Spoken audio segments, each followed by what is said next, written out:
Hi guys, today's question is what should be the measure of angle x to make lines U and V parallel?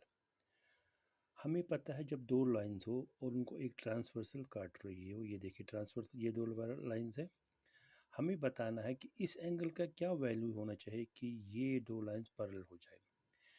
जब transversal काटे दो lines को, ये corresponding angles अगर equal हो तो lines parallel होती है।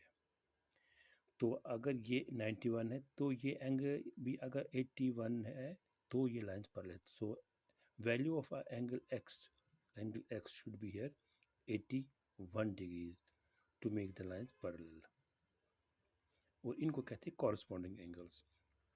इसी तरह से ये लो दो लाइंस है, ये देखिए ये दो एंगल्स अगर इक्वल है इनको कहते हैं ऑल्टरनेट एंगल्स। अगर दो लाइंस है उनको एक ट्रांसवर्सल काट रही है जो इंटरनल अल्टरनेट एंगल्स, ये है इंटरनल अल्टरनेट एंगल, जैसे ये और ये है एक्सटर्नल अल्टरनेट एंगल्स।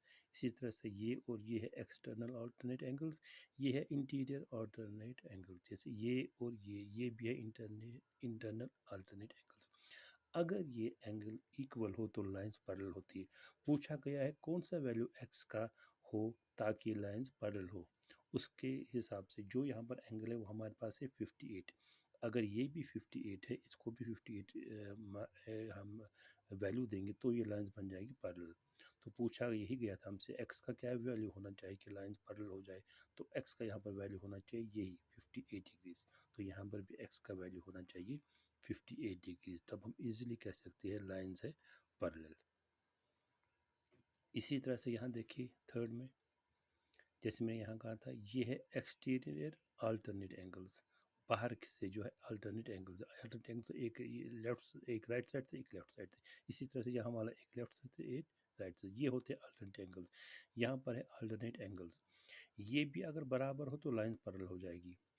तो यहाँ पर जो इसका वैल्यू है 66 डिग्रीज है, इस एंगल का यानी इस एक्स एंगल का वैल्यू भी अगर 66 है तो लाइन बन जाएगी पैरेलल। तो एक्स का यहाँ पर होना चाहिए 66 डिग्रीज वैल्यू लाइंस को पैरेलल होने के लिए। तो देखिए ऑल्टरनेटली अगर हमें पता है कि ये एंगल्स है इक्वल तो लाइंस बन जाती है पैरेलल, अगर पैरेलल लाइंस है तो ये एंगल्स होंगे equal. Thank you very much for your kind attention.